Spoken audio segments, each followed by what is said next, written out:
All statements and opinions expressed by guests of the Adult in the Room podcast are strictly their own and do not necessarily reflect the beliefs or opinions of the host, producers, or advertisers. All interviews are presented in their most complete possible form in the interests of free speech. No statements should be interpreted as financial, legal, or medical advice. Listener and viewer discretion are strongly advised.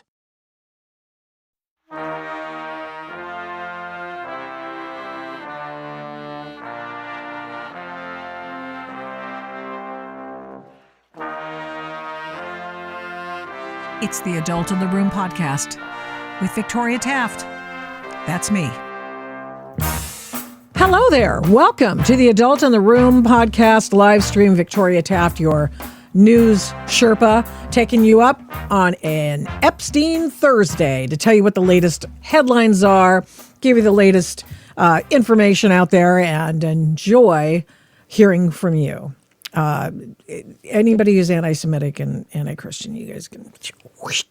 We are going to talk about all kinds of things today. Indeed, there are many things to chit-chat with you about. For example, I'm going to take you through the latest on the Epstein matter and why Democrats are having another fit over Pam Bondi. Bondi's being deposed soon. She's been subpoenaed by the Oversight Committee. So we'll tell you a little bit about that, give you a little taste of what the letter says to Pam Bondi. And let's see, NATO steps up on the Strait of Hormuz, and Antifa NGO funding is now being investigated. Interesting. Cannot wait. And Joe Kent. He's the next thing to come up after our Epstein update. We're also going to talk this half an hour with the PI, the private investigator, Niels Gervelius. And one of the reasons I love to have him on is because he's just so plain spoken. He just doesn't pull any punches. If it's out there, he'll just go, bleh, Victoria. And so I want you to be part of it because he's a hoot, and he's going to talk about how is it that all these girls, women, were lured to the Zorro Ranch.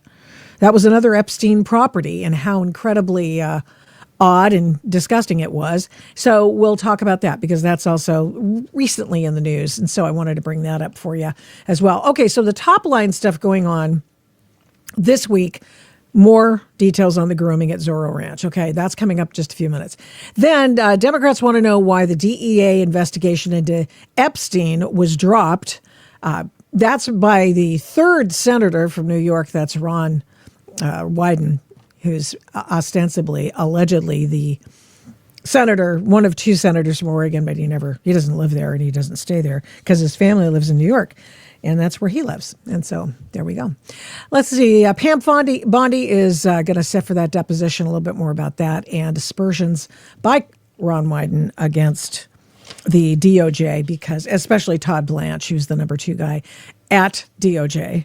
So things at DOJ seem to be a little, I mean, I would like to see some more activity from the DOJ. And I know that people who work there at the Department of Justice are working behind the scenes to pull together cases. The problems that they're having are that it takes time. And then the next thing is they are in D.C., so they require a D.C. grand jury to bring indictments, except in the issue of the 2022 Mar-a-Lago raid. And then that's in Palm Beach County. But other than that, you got to go to the D.C. audience. Well, shoot, they're on a huge, it's a big campaign against or in favor of jury nullification. And they're encouraging people to get on juries, to say yes to grand juries, to hide their social media backgrounds, especially if they're activists, to keep their face out, and to encourage them to get on juries so that they can say that bad guys are good guys and fail to indict that individual and or fail to bring the guilty verdict against bad individuals. And it's happening. It's happening, especially you see that jury nullification in the grand jury situation in the Washington, D.C. area, where 95% of the people they vote for one party. And so you can imagine some of the nutballs over there. I mean, when you have one party rule, you are allowed, I mean, they're the real wackadoodle-doos come out of the woodwork. And so they are, and they're all trying to get on juries. All right, so here we go. Let us go right now to the letter asking Pam Bondi to be deposed. Now, mind you, they did this after she'd already appeared in Congress to give testimony, which is, by the way, under oath. So it's just like, if you got to depose me, you could do it here. I mean, or whatever. Okay, let's see. How fake? Now the Democrats care about Epstein. Where are their voices from 2020 till 2025? They've been silent. Now they think that there's something to gain. Now they think that there's something to get Trump on. And let me remind you what they have Trump on. Trump flew on Jeffrey Epstein's jet before he got his own. He flew on it 11 times, or at least he was on the manifest 11 times. And he was never at the island. And he, let's see, what else? Hold on. I have a list. I actually have a list here. Yeah, there's only 3 things on it. So he's in the Epstein files ad nauseum. Multiple times, because as we've pointed out multiple times before, excuse me, Trump is mentioned in different, excuse me, Trump, sorry, let me just get some from Go Juice, okay? Let's, Thank you very much. God, do you suppose I've drunk too much Celsius? Hey, by the way, Celsius, come over here if you want somebody to give you an atta girl on the air. Okay. So this is what they've got on Donald Trump. The Jane Doe rape allegation. Ooh, that sounds terrible. Of course it is. It sounds terrible. And it's fake. And this was an allegedly 13-year-old girl at the time, and says that she and Epstein tried to take her Epstein tried to take her virginity, and then she withdrew her lawsuit and admitted she was lying. Uh-oh. Celsius is not gross. Celsius is great. Why do you say Celsius is gross? It's, it's got fake sugar in it. It's got fake flavoring. It's got 300 milligrams of caffeine, which is exactly what I need. You guys haven't gotten any sleep. It's just been insane. Not that I know nobody cares. I know nobody cares, but I've been traveling in lots of. I mean, I'm glad to be awake right now, so I'm excited. In fact, Celsius is keeping me going there, Maddie. So, Celsius is not gross. Okay, because the fake sugar makes it taste gross? No, I don't think so. I think it tastes pretty good because I don't eat a lot of sugar. Except if you count my vitamin C things. This is totally inside baseball. I apologize. But I will tell you now that I've already said it. These are my Halls. Halls. They're the vitamin C things. And they're just enough without the menthol to keep things great. It's like diet soda. It tastes like medicine. I like diet soda, but I don't drink a lot of it anymore. This is the only fake stuff I drink, actually. All right. So here's what else they have on Donald Trump, because this is the Epstein Thursday edition, right? A victim was introduced to Donald Trump by Ghislaine Maxwell, with whom Donald Trump and Melania were exposed and were friendly for a while.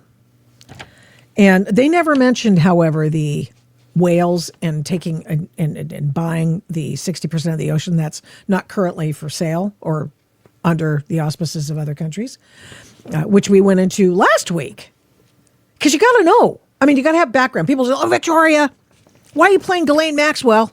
I was like, dude, because she's like the only person around who did something that we can find wrong.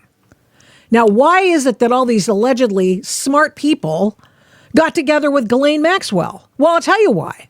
Because We showed you her TEDx talk. We showed you her UN speech. We showed you Hillary Clinton. Go watch last week's Epstein update. 47,000 other people did. So you should probably do that. That was just on the live stream. Okay, so tell your friends. By the way, follow this podcast. Please share it. Encourage others to do so as well. Okay. So as you continue to bring the comments in, so we've got the 13-year-old kid who said, "Oh yeah, I was lying."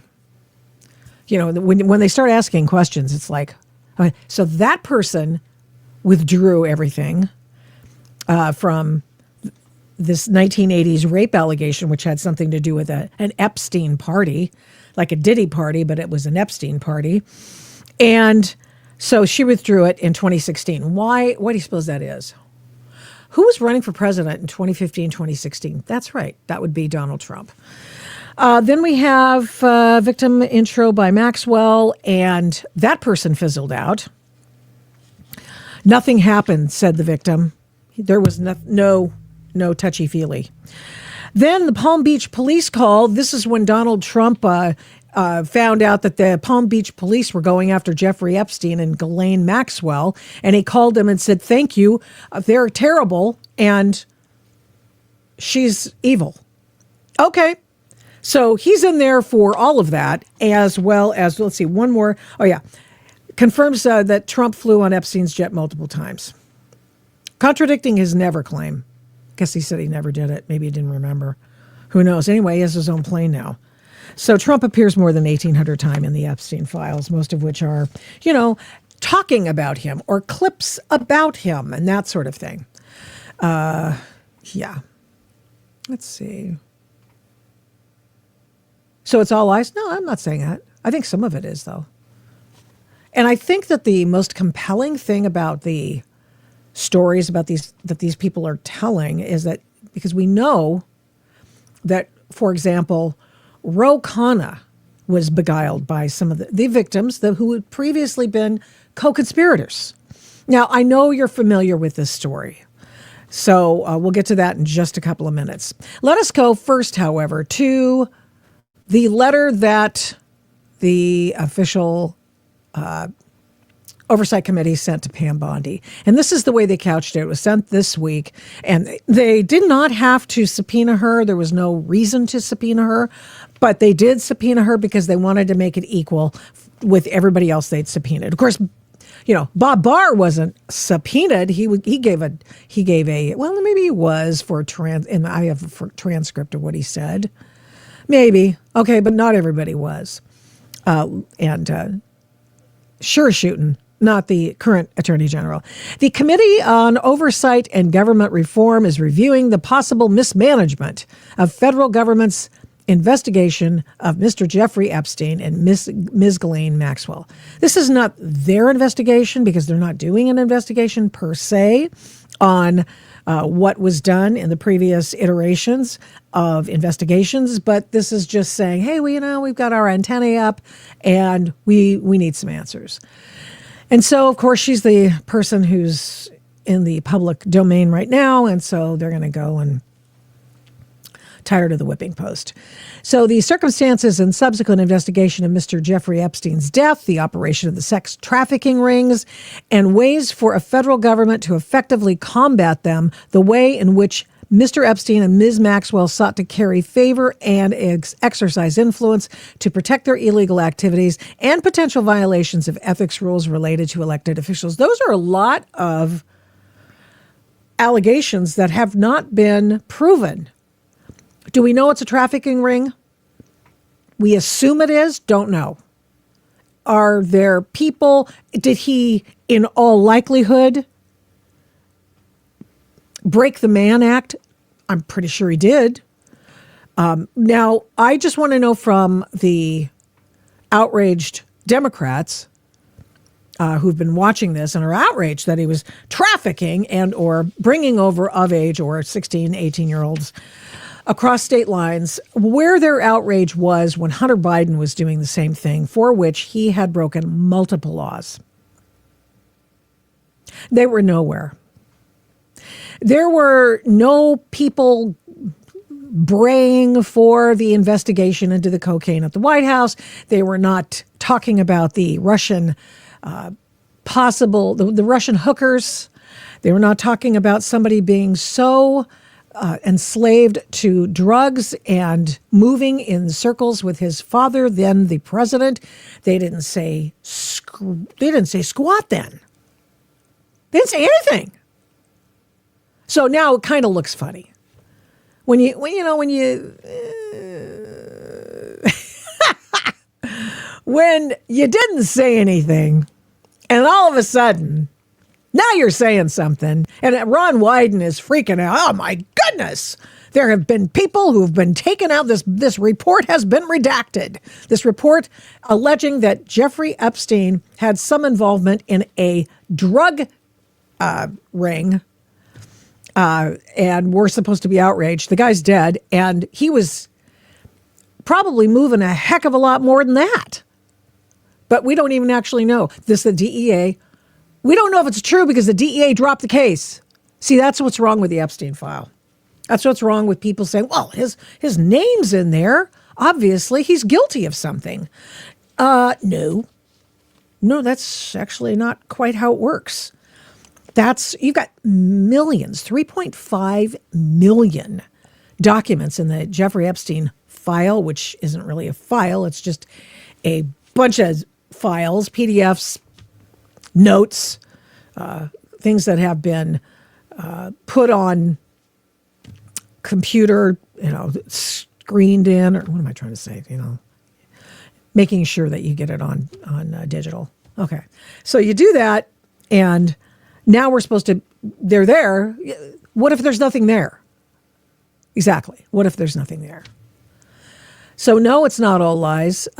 26 women all telling similar stories pattern, and all the kids. Epstein must also be innocent also. No, I think he had lots of relations with people who were probably not of consent age. I'm not sure he was doing a kitty, diddler thing, but some of the girls allegedly were underage for sure. And here's one of the reasons why this thing cannot be brought up on this one. Let's see, I'll make sure.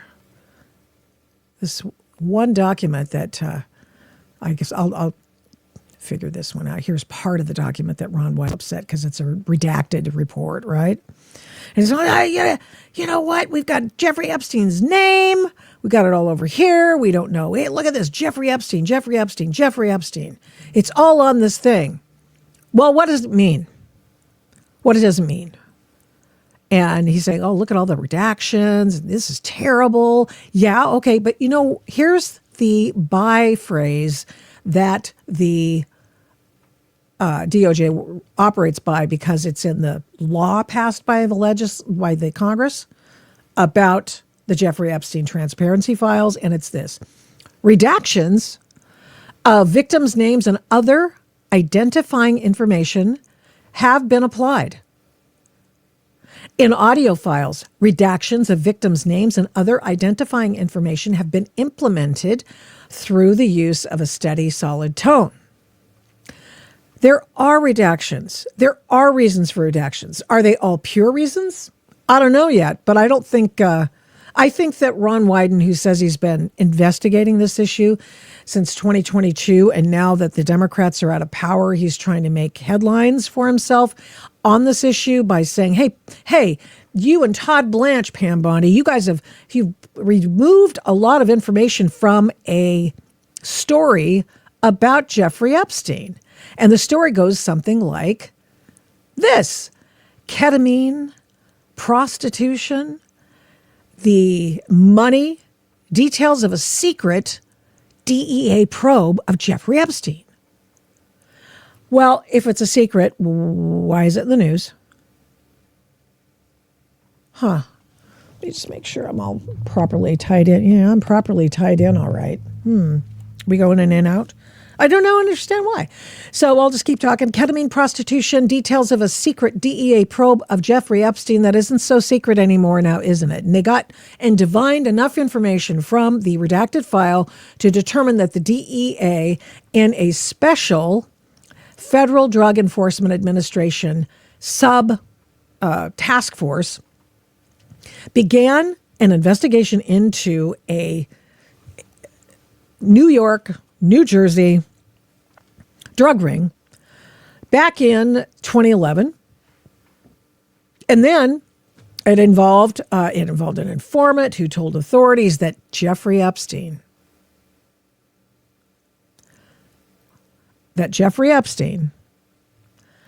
was involved. And the informant told the authorities that Epstein was involved in the illicit funding and distribution of so-called club drugs, including ecstasy, ketamine, and methamphetamines, according to the people who were asked not to be named to discuss sensitive law enforcement matters. Beg your pardon. So this thing starts in 2011, and after Jeffrey Epstein's name becomes more prominent, because remember now he was indicted in Palm Beach in 2008. He had that sweetheart deal that he made with the feds because he was intelligence. And then, of course, in addition to that, Palm Beach had previously investigated him and were appalled at what happened. That's when the president, or now president, then regular old guy, billionaire dude, Donald Trump called them and said, thank you for getting this guy off the road, just getting this dude out. He's a bad dude. Okay, so good enough. So 2015 comes along and they go, a source, CHS maybe, has confidential human source or something.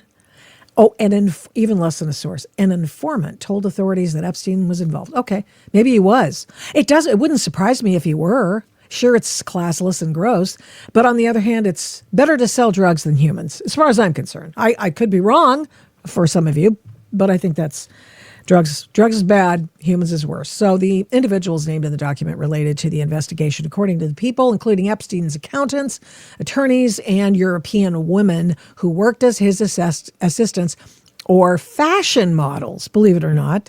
Yes, no, there was a company that Jeffrey Epstein started and had these two women running back in the day. One's an airline pilot, and the other one was running, one of his two companies, one of which was one was a PR firm, and the other one was, SLK Designs, a renovation firm, and Avaloop, a website selling discounted flying lessons and other things. And she apparently availed herself of Avaloop's deal and got herself some discounted flying lessons. So let's rejoin this story then. And this story is the one I was just reading from. It was about Jeffrey Epstein famously cultivating high-profile connections with Wall Street executives, politicians, royalty, and he was allegedly a target in this investigation, which was later dropped. Okay, so beginning in 2009, when Epstein was released from state custody in Florida and pleading guilty to charges that included soliciting a minor for prostitution, at least 8 U.S. government agencies, including the FBI, the DEA, the U.S. Treasury Department, and State Department Diplomatic Security Service, conducted their own investigations into Epstein, according to various documents that the DOJ released in January. And those documents show that law enforcement agencies kept tabs on Epstein by tracking his movements, building dossiers on his connections, and following his money as it moved through offshore accounts. This is also another reason why Ron Wyden, the third senator from New York, is curious, because he wants to get after an individual who is mentioned in some of the Epstein files who helped bankroll some of his antics, bad, good, or indifferent. And so he wants to make sure somebody looks into that connection. And because, after all, there were many SARS reports and et cetera on Epstein money management and that sort of thing, or the women involved in these organizations and companies working for Epstein. Okay. And so the SARS reports were coming in, and there were a couple of them. And so Ron Wyden invokes the idea of the SARS reports. These are reports that banks get, and that means that there's something real creepy about the money being moved here. Sorry. And so this, I'm blanking on what the SARS acronym means at the moment, but I'll get it. But what makes me laugh is that the Biden family, especially Hunter Biden, had multiple SARS reports leveled against them, invoked against them. It's all in the it's all in the Hunter Biden laptop. And the book that was put out by Marco Polo about, in fact, I should probably have it up here. It's don't buy it if you are a slave to pornography. Do not buy that. Okay, I'm just suggesting to you, save yourself, because that thing is something else. But okay, Ron Wyden, he didn't care. Hunter Biden was flying hookers all over the country. And, people are going, well, Jeffrey Epstein was flying hookers all over the country. We must get upset. Yes, of course. On their behalf, we do get upset. But just let's not pretend that it wasn't happening. Okay? Let's not say that, it was worse because it was Jeffrey Epstein. Jeffrey Epstein is a nihilistic bore who is a creep beyond. And now he dead. And nobody knows exactly. And I remember last week when I played you the highlight of this interview I did 2 years ago, and Conrad Black says, I said, do you think he killed himself? Because that was kind of we were still doing did Jeffrey Epstein kill himself thing. Conrad Black said, I think it's 50-50 chance. Yeah, it's a friend of his. So, let's see, what is this? I love the thought that the future textbooks will feature photographs of conservatives who stood up for the pedos the way MLK stood up for black people. Oh, very funny. That's, you do have a wonderful case of projection going there. I think that's very interesting. Who's standing up for pedos, by the way? Who's doing that? That would not be me. No, sorry. Okay, so this case goes on. I'm getting lots and lots and lots of details in this let's see, what is this? Bloomberg story. So I'm getting lots of details about how the OCDEFT, that was the task force, was defunded and shut down by the Trump administration, and how it stopped short this Jeffrey Epstein thing, allegedly. That's what that they don't actually make that connection with direct evidence. They just leave it out there hanging as if Donald Trump shut it down. You know what they did? They shut down this particular task force out of the DOJ and then sent it over to DHS. So it wasn't shut down. It was actually moved. But Bloomberg didn't tell you that. Yeah, anyway. So Operation Chain Reaction is the name of the operation. And they closed it. I'm going to get to the bottom of this because it tells you. It's like, oh, yeah, and by the way, blah, blah, blah, blah, in the last two paragraphs of the story. It's just, it always pays to read all of the stories that the mainstream media put out about these things, because you're always going to get something interesting in paragraph 24. Chain Reaction, which was the name of the op by the feds, grew to involve other agencies, including the IRS, the Homeland Security investigations. Oh, so Homeland Security was already involved, and they just put everything at Homeland Security, state and local police, and it continued for another 8 years. Final case from the larger investigation that began in 2011 centered, so it was going before 2011 then. Then it was sort of hyped up, 2011. Then In 2015, they decided that Jeffrey Epstein's name was involved. Now, if you're running guns for bad guys and terrorist organizations and or the good guys like CIA or Mossad or somebody, if you're doing that, as it is suspected that Jeffrey Epstein was doing and financing these kinds of deals with his banking friends and the multi-billionaires with whom he did business and acted as a financial guru, that it doesn't surprise you that maybe drug running was part of the deal, because you got to launder all the money. I'm not saying that I think it's right, obviously. I'm just saying that that's what happened. Okay, so then prosecutors later dropped. Okay. They have to bring up this guy who's a member of the Genovese crime family named John Tortora. He was indicted in 2018 and charged with his alleged involvement in a murder for hire plot. Now, do we have Johnny T? That's who he's known as, Johnny T. Does he say anything about Jeffrey Epstein? No, we don't know. But they really want you to leave. They want to leave the impression that, boy, Jeffrey Epstein should have been rolled up in this whole thing. And on April 4th, 2019, a few months before Epstein was arrested and charged with sex trafficking, the OCDETF, who gave that acronym, launched a separate operation with the FBI called TripNut, a money laundering and human and drug trafficking investigation tied to Russian organized crime that was linked back to FBI DEA probes in 2017 and 2018. And that's Epstein's name surfaced repeatedly in that case as well. The people said, who are unnamed. Operation Chain Reaction officially closed in 2023 during the Biden administration. It wouldn't look right. It's like you're giving your son a pardon for all y'all, for all this stuff.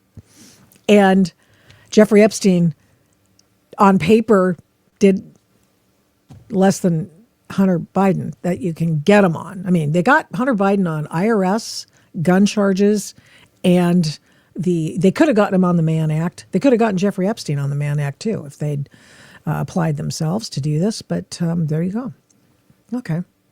So that's that story. I know. Look, amaze your friends that you know this, okay? Amaze them. Who's getting death threats? Oh, wait, I love the idea. Yeah. I don't understand that.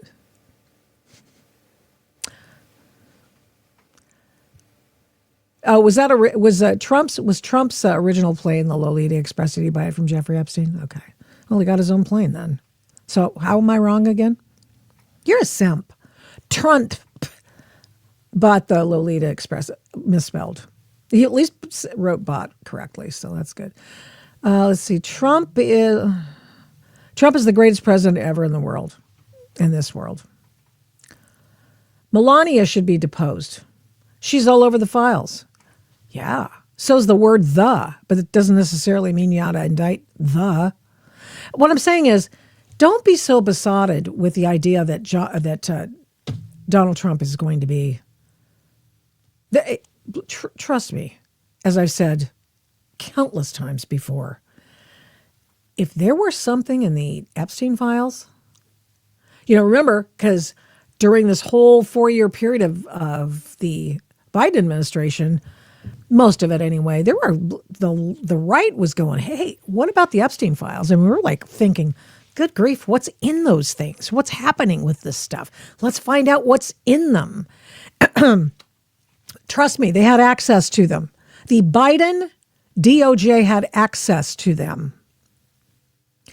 After everything they did to Trump, you don't think that if there was something actionable and illegal about what Trump did in the Epstein files, that they wouldn't have brought it up? Are you kidding me?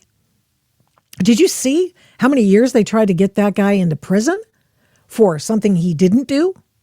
Do you see the number of times they had to make stuff up, extend the laws so they could go back and reanimate a particular case to make stuff up on issues of accounting? I mean, this is just absurd. About saying something and having it be an opinion, because even presidents have First Amendment rights, and then weaponizing and criminalizing it. That's what all the stuff they did to Trump. Let's not forget the censorship. Let's not forget the fact that the Democrats did everything within their power to stop him. Remember, resist? So you can best believe, my man, if Donald Trump had done anything illegal that they could find and it was actionable in the Epstein files, they wouldn't have needed that fake case out of the SDNY in New York City. They wouldn't have needed that fake case in Georgia. They wouldn't have needed any of it. They could have just sent him to prison on the Epstein stuff. But there wasn't any. And nobody wants to say that. But I will tell you that even the, Discord channels, even the websites that are looking, combing, crawling through the Epstein files, they can't find anything on Donald Trump except this fake 2011. I say fake because she later said she was lying. And so you really do have to wonder about what it is. You cannot be so moved by somebody's name being in the Epstein files or these files, these documents, because it doesn't mean much unless there's something that's actionable with them. But you can go through them. You can find them. Yeah. Yep. Okay. He could live anywhere in this world, retired with all the money in the world, choose to fight for America, for the United States, making sure that we have our sovereignty and our resources. Yeah. Yeah. Mm-hmm. Yeah. Donald Trump didn't need this job, but I'm going to tell you something. There is a way in which people, oh, hey, Niels is here. I didn't see you. I'm sorry, Niels. There's an old-fashioned kind of way that people were brought up, especially people with means. And the people with means, I read this in Katharine Graham's book a million years ago. She was the owner and operator of the Washington Post, publisher. Back in the old days, people, if they had means, they'd work a little bit, and then because their family had so much money, they didn't have to work, and that's when they committed themselves to public service. And that was just the way that's the way it was, and that was Donald Trump's era as well.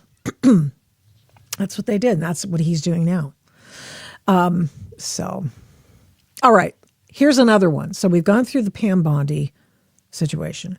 We've gone through what the third senator from New York, Ron Wyden, says is missing, and how we'd like to have more free exchange of ideas from the Epstein files with respect to this drug case. And then there's this. There's this piece of poo. And this piece of poo is the story about Epstein and how he lured girls to his Zorro Ranch. And a person I like to have on the program who will just state flatly what he thinks about things as a person who's been in the police business as a private investigator for years. So Nils Gravelius, who is the author of his upcoming book, The Last Lawman. Welcome back to the Adult in the Room podcast live stream. Thank you so much. I didn't see you there. I would have gone to you earlier. I apologize. How are you? I'm lovely and perfect. Thank you, Victoria. I thought you had put me on the side of a milk carton or something. I'm so sorry. I was going to hire myself to find me on your show. Oh, man. Tell me, we talk about this one particular ookity story from the Epstein files, and it's how Jeffrey Epstein lured these girls to the ranch. And it is grotesque, of course. Well, how did that occur? Isn't New Mexico called the land of entrapment or the land of enchantment? Yeah. Okay, so getting back to Johnny T. Oh, yeah. The La Cosa Nostra. Yeah, I sure. think he's friends or what with Nicholas Tartaglione. And Tartaglione was Jeffrey Epstein's cellmate up until 4 hours before Jeffy Jeff went to room temperature. Really? Oh, yes. Nicholas Tartaglione was a police officer on Long Island up for 4 cartel hits. Wow. Okay, so I'm not saying that Tartaglione killed Epstein, but what But if I understand. I mean, to Lord Black's point, Victoria, what if Nicholas puts his arm around Jeffy Jeff in the cell there and he says, things could get rough here, Jeff. It'd be especially annoying if I had to do you. So it'd be better if you did you rather than me doing you, because you won't like the way that I get around to doing you if I have to do you. So don't do you so that I don't have to do you, or something like that. Something like it'd be a terrible shame if your dry cleaners caught fire for lack of protection in a neighborhood like this, Miss Taft. How does a guy, okay, so it doesn't surprise you then, I would imagine, that Jeffrey Epstein might have been investigated for ties into running drugs, because it's believed widely that he was running weapons for bad guys and for intelligence organizations because they need somebody to launder their money. Well, but potentially, I know for certain that he was moving teenage girls around. So marketing of narcotics and young women sort of goes hand in hand, sort of like Reese's peanut butter cup, if you'll pardon the pun.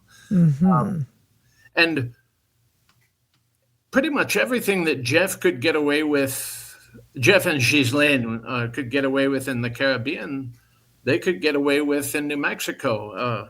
Remind me again who the governor of New Mexico was. Wasn't it no less a man than Bill Richardson? Bill Richardson, yes. Close friends with the Clintons. With former governor and attorney general of Arkansas when CIA assets were running cocaine into the United States through a tiny airport in Mena, Arkansas. Isn't that how that occurred? Yeah. And then when the San Jose Mercury News breaks the story in 1995, 96, you'd think that President Clinton would sic Chelsea Clinton's father on the case, Janet Reno. I mean, Janet Reno could probably do something about that. You know, she was all about protecting children, as you'll recall, but nothing ever occurred. It was super weird. It was amazing how weird it was. You mean burning them or sending them back to Cuba? Well, that's Sorry. that's a horse of a different stripe. That zebra that you're inviting me to ride with you now. Now, Victoria, what I think is that Jeff was running an intelligence honey trap, probably for CIA and MI6. It was probably a joint venture. If you look at Bob Maxwell, who is Ghislaine's Daddykins, Daddykins escaped Checo in the 1930s and went immediately to work for the British military as a refugee, which is kind of amazing. It's great stuff. And then he was in quote unquote media after that. I think he was friends with Rupert Murdoch, of all people, but he looks like MI6. Okay, that's what it looks like to me. If this was an Israeli operation, there'd probably be dead bodies everywhere. You know, some people think this is Israeli, and so I'm thinking MI6, CIA, and then when Prince Andrew blunders into it in like 2004, 2005, 2006, they have to shut it down because MI6 can't have anything to do with something where the royal family gets stepping into the muck and poo, as my friend Victoria likes to say.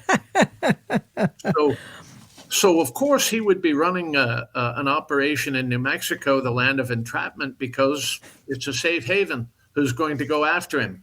I mean, if you look at New Mexico to this very day, they have an enormous narcotics trafficking problem just in Bernalillo County, which encompasses Albuquerque. I mean, they have one of the highest rates of fentanyl addictions in the entire nation, considering the size of that city. And their governor likes to virtue signal over her opposition to all things Trump.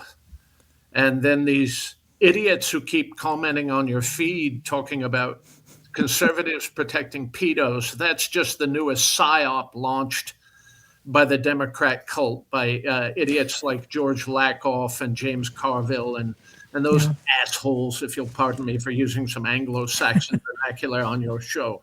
That's all that is. When Donald Trump was out of power, they could have saddled him with this and sunk him to the bottom of the sea if they had even one grain of evidence, and they had nothing, and they don't have anything because Donald Trump is the man who went after this man. Yeah, he did, but boy, that really makes the left very, very, very angry. Well, it shovels a fresh load of sand into their Speedos, and they don't like it. It displaces the potato they have to hang in there to look manly. Let us go to this story. This is the one that I wanted to ask you about because, not because he likes Irish wolfhounds, but because at least 10 girls, young women, allege that starting in the mid-90s, Epstein groomed or abused them at the ranch.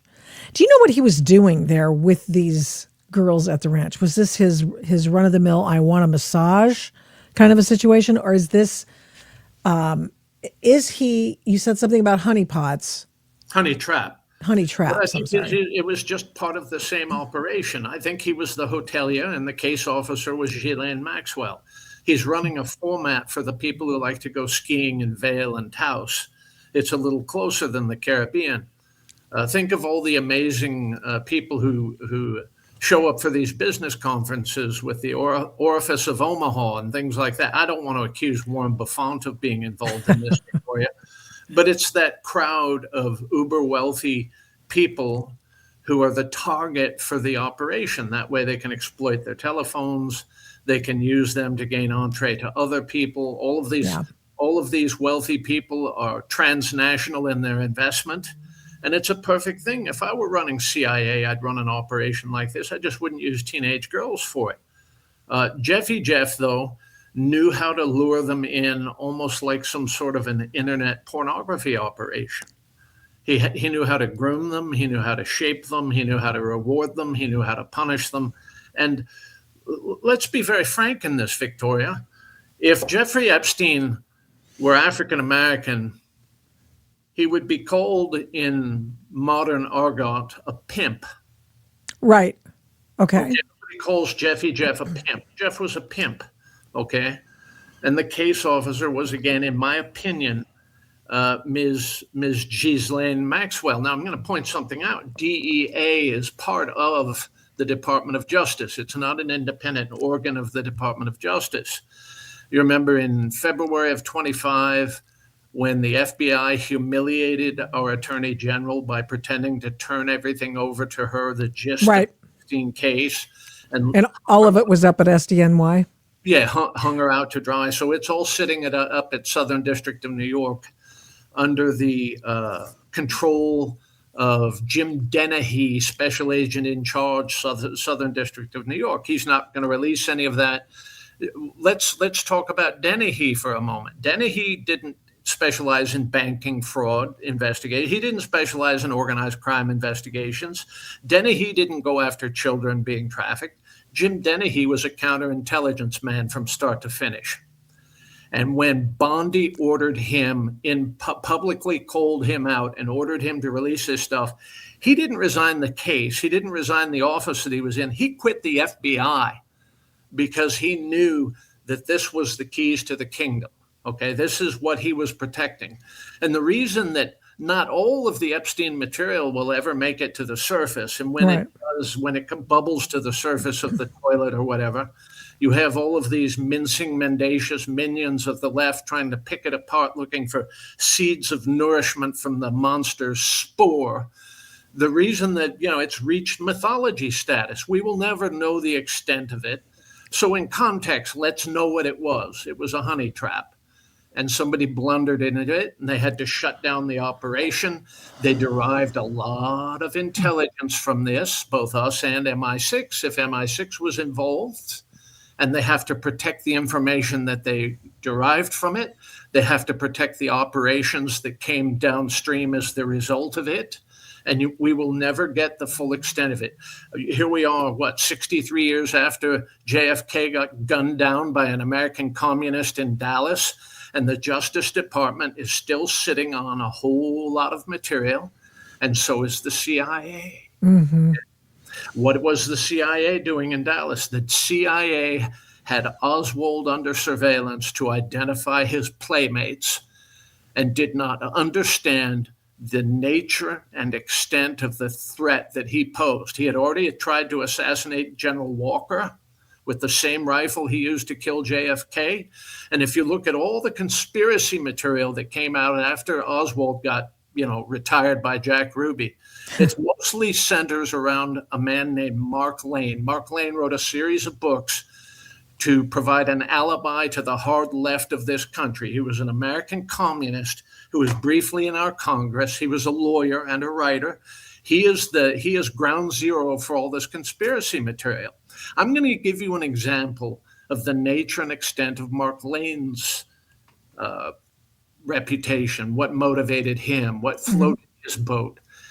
He was the last surviving man to see Jim Jones in the jungle of Guyana because he was Jim Jones' attorney. Oh, He man. met Jones the day before Congressman Ryan got gunned down on the runway in Guyana, and Jim Jones ordered all of his followers to baptize their tonsils in poisoned Kool-Aid. Okay? And so that's what we're dealing with. The legend, the mythology protects and creates ambiguity. Right. For the hydra that exists in the bowels of Washington, D.C. Okay. So you think that's what you're saying about the Jeffrey Epstein stuff is that he's a honey trap guy. But how did he get that much money? Was it because he was still able to use Les Wexner's money and to be able to do this other gentleman's money that Ron Wyden wants to have more information about? Millions, hundreds of millions of dollars he had at his disposal to use to bankroll some of this stuff. How much did the State Department pay Blackwater to protect diplomats in the Middle East from 2001 forward? Hundreds of millions of dollars. Am I wrong? Am I missing something? No. Jeff couldn't even write a comprehensive, cogent letter. He was functionally illiterate, okay? So his talent was in recruiting talent, and that's it. So the money that he had control of was filtered through various hands, and it was used to operate the honey trap.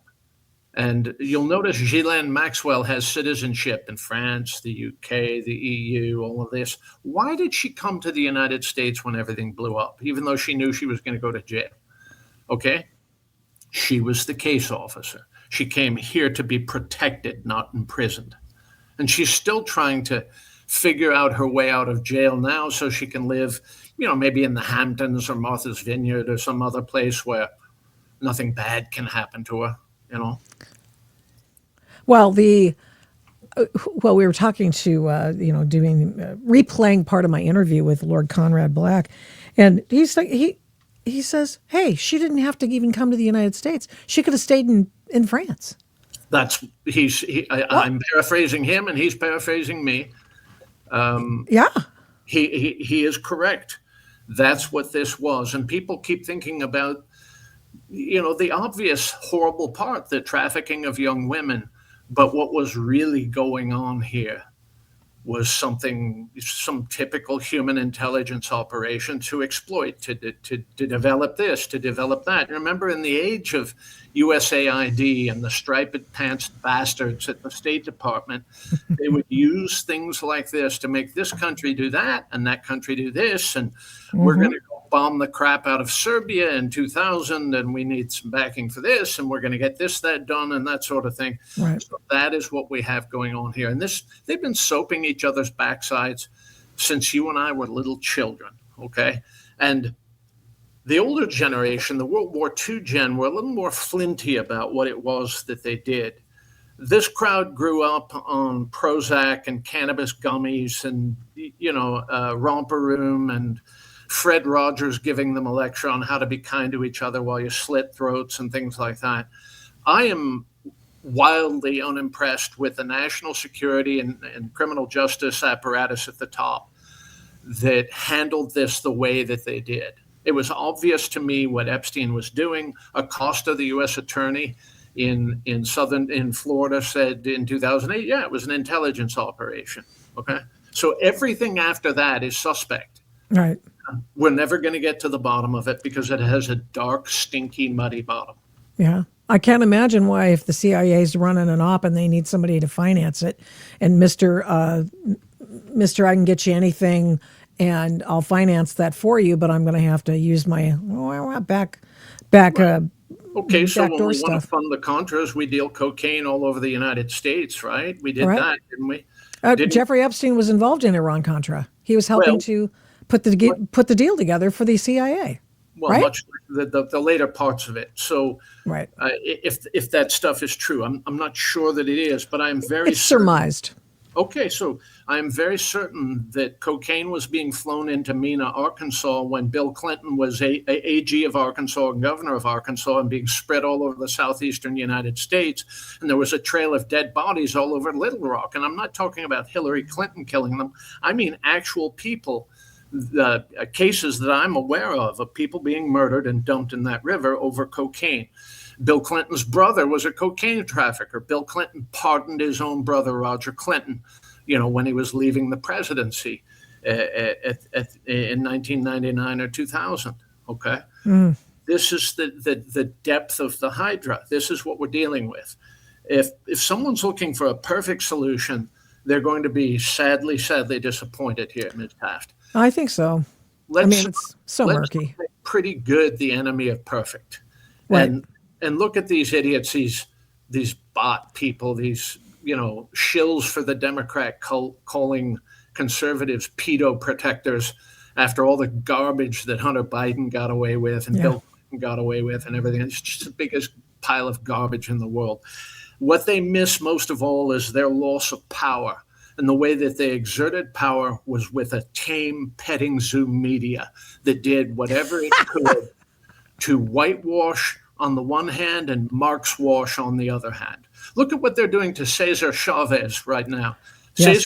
Their reason for going after Cesar Chavez as an icon is because he was wildly against illegal aliens. So it's time to destroy that man's legacy. We have some woman claiming that she bore 2 children of his and just gave them away magically. This is one of the stalwarts of the hard left labor union movement in the Western U.S. She just gave 2 children away and never called the police and said, "Oh, I've been assaulted by Cesar Chavez," that sort of thing. So you have the usual white chicks with dreadlocks in their hair who call him Cesar Chavez and all of this other stuff. They're out there right now. They've sent their mincing, mendacious minions out with crowbars to take his name off of the elementary schools and post offices. And Cesar Chavez Avenue in Los Angeles is about to become Brooklyn Avenue all over again because the man has been proscribed, like in George Orwell's 1984. What was bad is good, and what was good is now horrifying. And we must absolutely launder our past.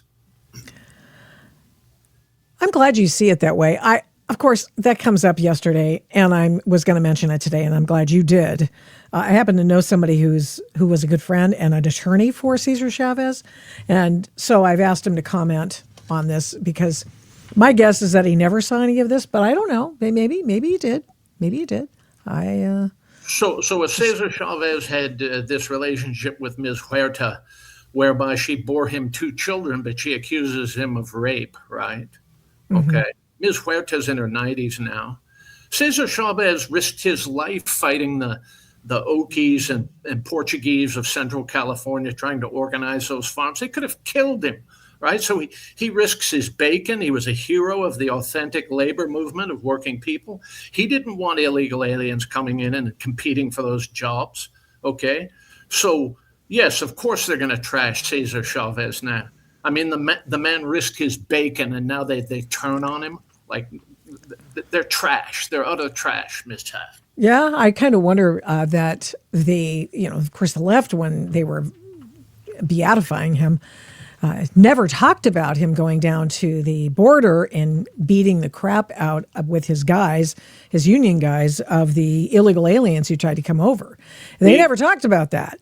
And so now all of a sudden they, as you rightly point out, oh, well, we must retcon his entire history. You must retcon it, and you will also, if you look in some of his writings and past words, you will see Cesar Chavez using the now proscribed term wetback to characterize illegal aliens.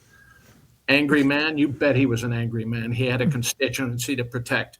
He's not my cup of tea politically, but I perfectly understand what the hell he did and what the value of it was to working Americans. Yeah, and now they're trying to trash him and cancel him. Right. It is amazing. It is amazing. We'll do a deep dive on that later when I get my friend on it, because he was his attorney. He traveled with him, stayed with him multiple, periods of time and during the years. And I need a favor from you, Victoria. Yes, dear. Do you think you could ask Lord Black to review my book? I could, if I can get in touch with him. I've asked his PR person if he can come back. If I have contact with him again, I have a lot of family in Canada. My great-great-grandfather was the man who trademarked Canadian bacon. Really? Oh, that's hilarious. Yeah, Billy Harris. He was the single largest employer on the north shore of Lake Ontario. Him and his brother converted Toronto from a fur trading outpost full of drunk Indians into a city. So, I think that Lord Black would probably have something to say about my book. And I'd also like to get a copy into your hands so that you can peruse it. I would love it. Yes. Okay. We'll do that. We'll make sure that we can do that. Nils, thank you so much. He is the author of the upcoming The Last Lawman. And if you like his plain spokenness with that sort of noir accent of all of it, he's your guy. In fact, it's because of you that I made sure that my voice for my Waze GPS is in a noir PI voice. So there you go, because you make me laugh. Lock and load, darling. It's going to be a long patrol. Right on. I got it. Thank you, Nils Gravelius. So thank you so much for coming on. Appreciate it. Thank you for being so patient and waiting for me. Yeah. It's one of the reasons I like to have him on, just because he is not dumb. He's smart. Okay. That's it. And he's fun. And he's funny. And he's clever. And he has something to say that he can say in the proper English with a lot of noir thrown in. Okay. Now we've sort of exhausted the whole Jeffrey Epstein thing. Holy crow, we really are.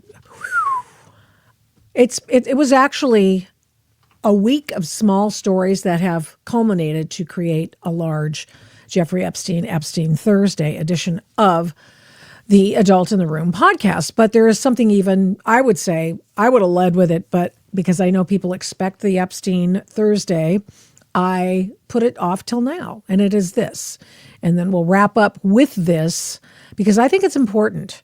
Did anyone take a look at the resignation of Joe Kent? We talked about it on Tuesday. Did you take a look at this interview that he did with Tucker Carlson? Don't worry if you haven't. Don't worry. I will say, I am glad that my attempt to cancel Tucker Carlson was forestalled. They just charged me for my yearly Tucker Carlson thing that I subscribed to right after he got blown out by Fox News. And I said, okay, I'm going to support him. I think he's clever and he's wonderful. And honest to goodness, this is just this whole byplay between Joe Kent, Tucker Carlson, and now he's going to go on Candace Owens. And Joe said in his resignation letter that he believed that Israel is calling the shots on the Iran war. And of course, naturally, he has said exactly the opposite in years past. but I want to give you a flavor for some of the more eye-popping things he had to say. Let us start here on the so-called fatwa that Joe Kent swears that Iran lives by. Listen. Focused on this question of imminent threat, because that's... Do you know what a fatwa is? A fatwa is a ordinance. It's a declaration made by an imam saying that we hate you and we're going to come after you, novelist. Or we, in this case, allegedly, the fatwa was, hey, we're not going to create a nuclear bomb. And we'll go into that after you hear Joe talk about it. Really the only justification I think most Americans would accept for a preemptive war. Certainly.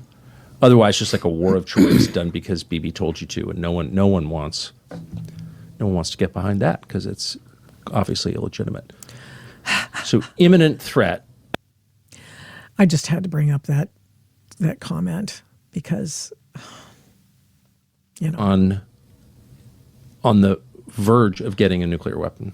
No, they weren't, 3 weeks ago when this started, and they weren't in June either. I mean, the Iranians have had a religious ruling, a fatwa, against actually developing a nuclear weapon since 2004. That's been in place since 2004. That's available in the public sphere. But then also we had no intelligence to indicate that fatwa was being disobeyed or it was on the cusp of being lifted. The Iranian strategy, it's actually pretty pragmatic. The Iranians are obviously aware of what's taking place in their region, and their strategy was to not completely abandon their nuclear program because they saw what happened to Muammar Gaddafi in Libya. Okay, so Joe's talking here about the reasons why he thinks that the Iranians weren't going to create a nuclear bomb, even though they were at 60% of the I guess I'm trying to grow up for the actual correct word. I'll get it in a second. Where, 20% of nuclear energy will, you can run anything on that. But if you want to get to weapons grade, you have to go to 90%. And from 60%, you can get to 90% like really fast. So Joe Kent and many other people in the Trump administration knew that, of course, that's what they wanted. This is a country, a juggernaut country that has more fossil fuels than multiple countries put together. It is a juggernaut. It is. And it's one of the reasons why we've had sanctions on Iran oil for years. Because, don't sell it. They sell it to places where they shouldn't, or we say you can't sell it to China, or you can't sell it to Pakistan, or you can't sell it to India, you can't sell it to Russia. And we put sanctions on the Iranian oil, which is why they have to sell it for a cut rate to China and other places. And so Trump's going, oh, no. We want the good people of Iran to have control over that oil. And that's his plan. That's the big plan. So it's 3 weeks in, and Joe left his office yesterday? No, I'm sorry, Tuesday. And it was like, dude, what are you doing? Aren't you just messing the nest when you leave? Why are you doing that? You know that you've said exactly the opposite previously. You've said that Iran is one of the baddest and worst actors on the face of the earth, that it is the number one state sponsor of terror. You've said that. You've been in battle and in combat against Iranian-backed terror groups. How can you now say that, we just didn't think there was any problem with what they were doing, that we didn't think there was an imminent threat, which is not required, by the way, to invoke either the ability to go to war with or without the Congress for 60 days. You don't need imminent threat. Is just some words that somebody's put. It sounds good. It's not something that we have to deal with. The president has the ability, and I'll bring this up, to do this. And he's on solid ground. And a couple of things I want you to see here in this post on Substack. Julie Kelly put it up. It is a legal opinion. The War Powers Resolution adopted by Congress in 1973 is what the Congress says, okay, we don't want you guys going into any wars without our approval. And this is what has to happen. The War Powers Resolution requires the withdrawal of troops from hostilities in 60 days, and it didn't apply in many other affairs. In fact, it hasn't really, the Congress has not been involved in calling and declaring war since World War II. There have been any number of battles, in fact, all of which, you've got things in the Balkans that Clinton did, how many countries, 14 countries that Barack Obama bombed. There are a lot of things that have happened without the consent of Congress. And this is one of them, although Trump did bring in his Article 2 powers as commander-in-chief, and he also, of course, has the statutory authority to do that. And he has the statutory authority to do that under this legal opinion because of the AUMF. Oh, the AUMF. And that is the one thing that we use to go after the authorization for use of military force. And I think that was written by John Yoo, if I'm not mistaken, in 2001. And they said, okay, you have the blanket authority to go after the bad actors. You got it. Well, who do you think Iran has been helping for all these years? The bad actors. Not only are they helping them, they're providing them with weapons. They have shot up, put IEDs on the ground. It is astonishing how many people have forgotten that Iran has been running a proxy war against the United States for, 47 years? Is that what we're calling it now? So the president has the authority to do this. Just because Democrats say he doesn't right now because they don't like him doesn't mean that he doesn't have the authority to do it. Am I excited about the fact that we're doing this? No, I'm not. Am I excited that some of those bastards are being wiped off the face of the map? Yes, because they're a bunch of nutter 12ers. So I'm of two minds on this whole thing. I just don't want ground troops to go. And, it looks like we're going to have Marines going on some of these islands because they're they're steaming toward the area of operation. Okay. And they're likely to take over Carg Island. So if we get Carg Island, get control over Carg Island, that's a game, set, and match. Because that means that you're in charge of the gas and oil in Iran. Now, why do I say all that? Because Joe Kent is just rushed over to take a plane after he left office. And I like Joe, by the way. I just think this was a bad look, man. It is a distraction. Why the hell are you doing this? Do you think you're the only man saying that we don't want anybody to really conduct war right now? No, you're not the only one. However, why are you hiding the way you feel, if in fact you're lying now or lying then? What changed? What changed? Well, he says that he thinks that the Israelis are the ones dictating the state of play in the state of war.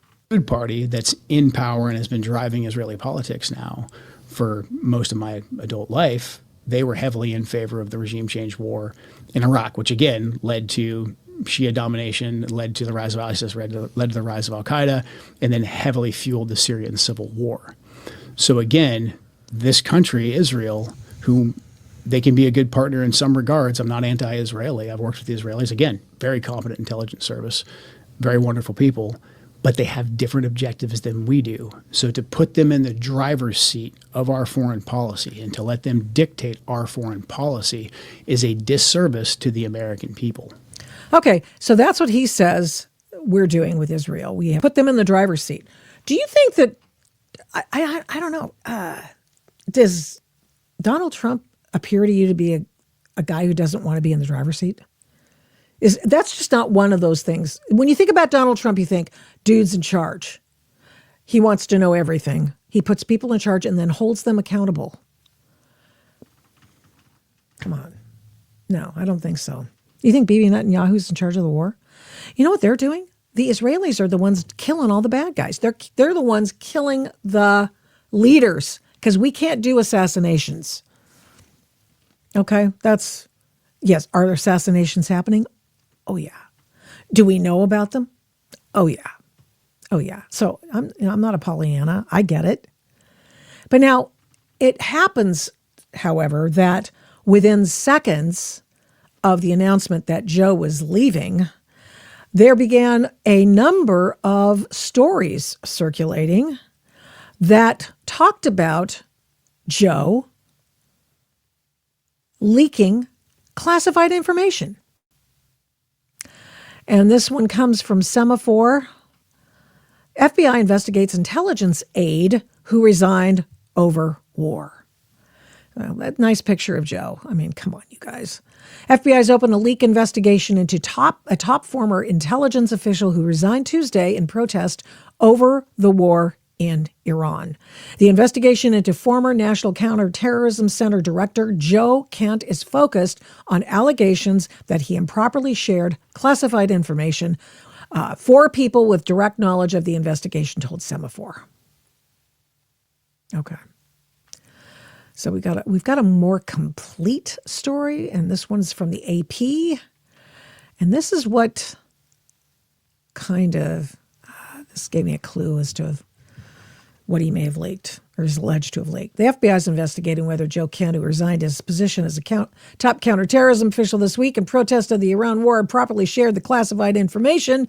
The investigation precedes Kent's resignation Tuesday from his role as the director of the National Counterterrorism Center.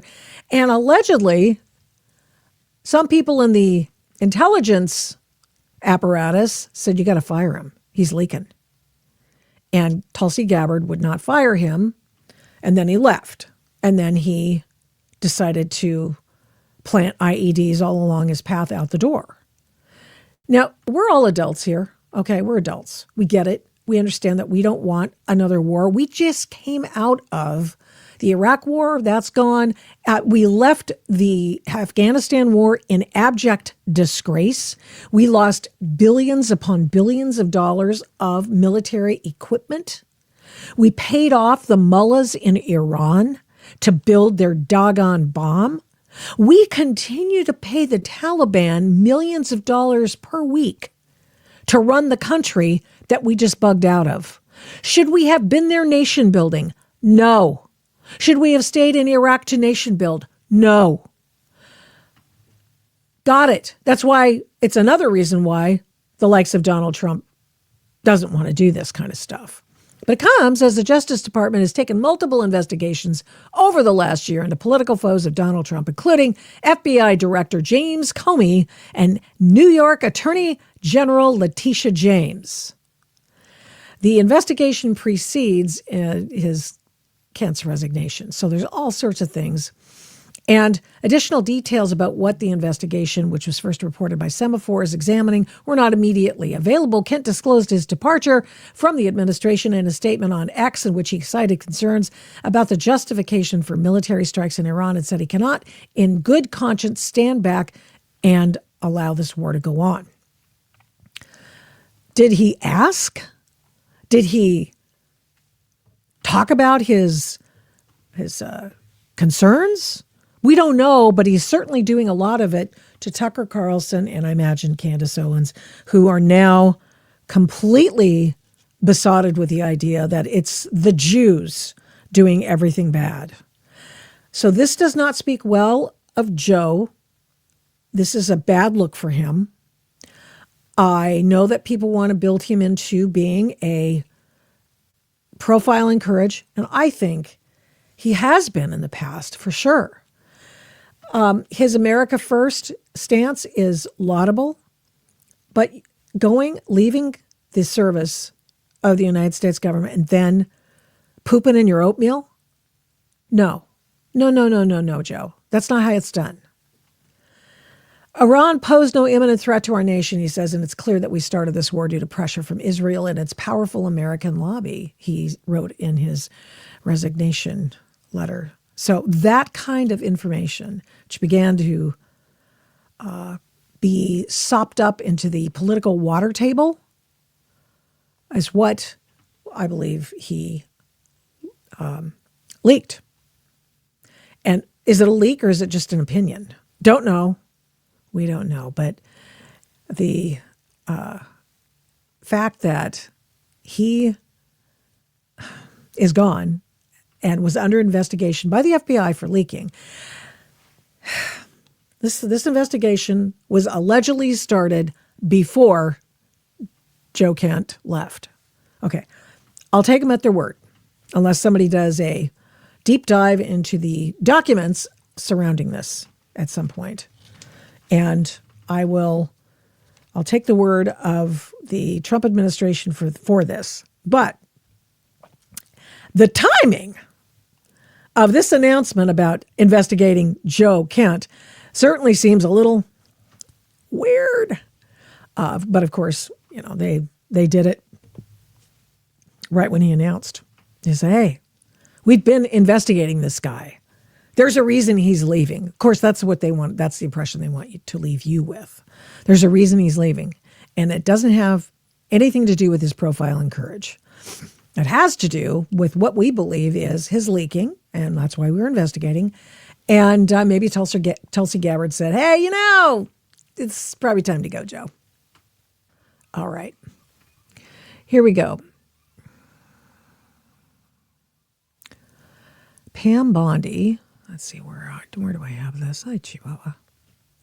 Pam Bondi has called out the troops. This kind of news you love to hear, especially since the folks in Antifa, the organized officials in Antifa, some of whom are paid, some of whom are just rabble, some of whom are here to do what they can to bring down the system, which is the whole point of their being as anarchists and Antifa.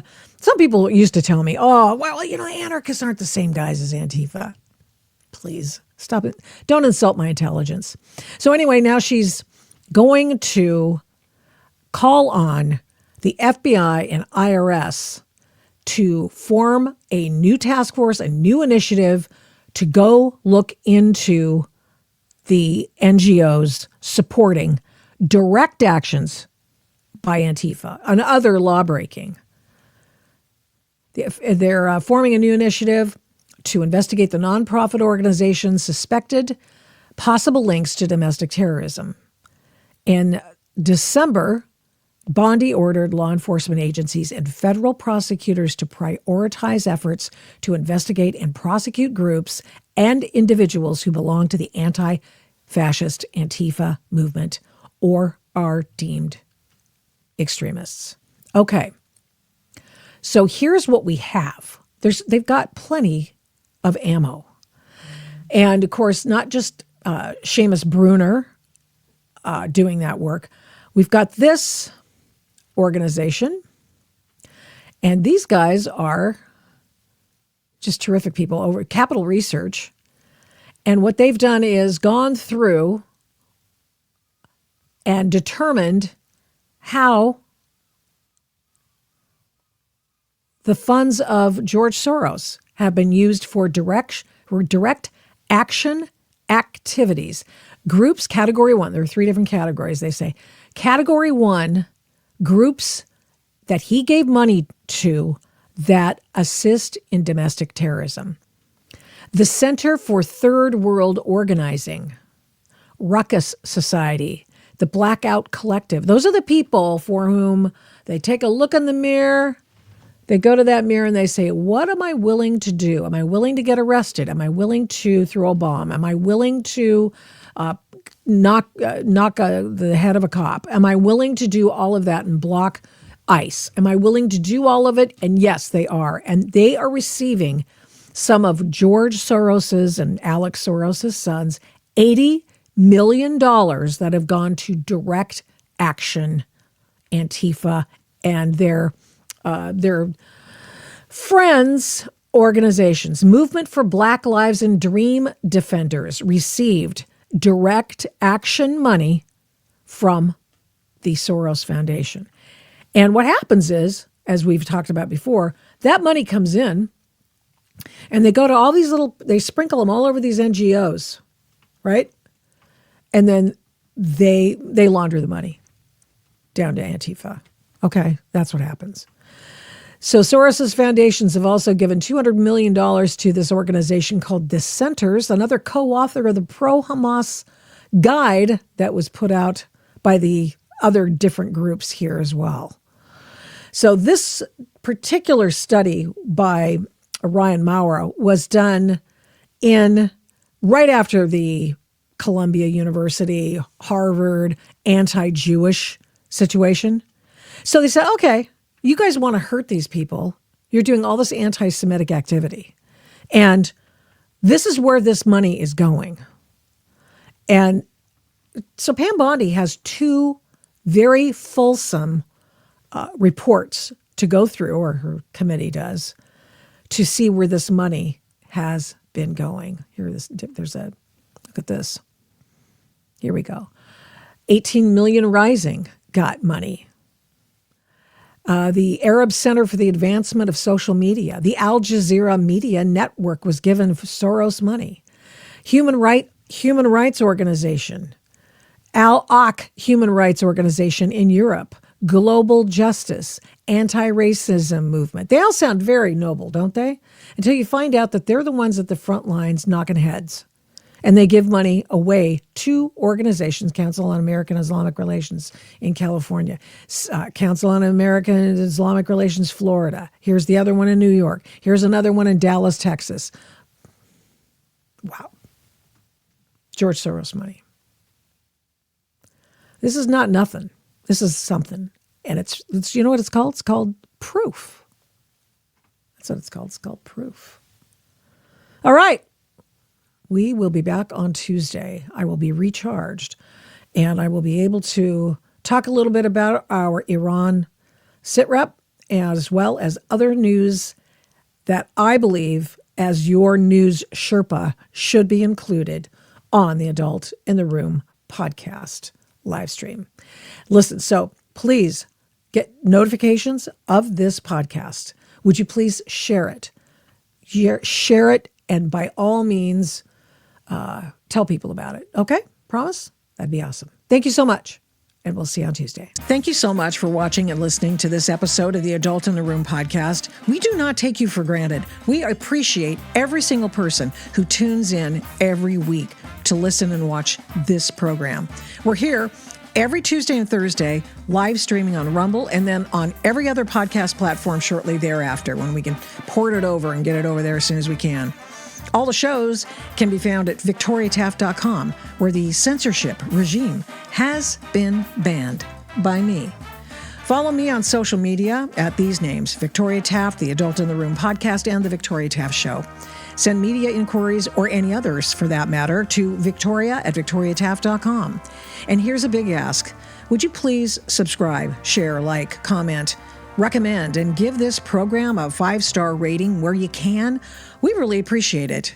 We do not take that for granted either. Follow my work at, you guessed it, victoriataft.com. PJ Media, I write tons over there. Flamingo Audiobooks, and of course the radio. I don't do this alone. This show is produced and engineered by Overall Media. 1A Cast is responsible for some of the Adult in the Room podcast's imaging. Logo design by Hageman Creative.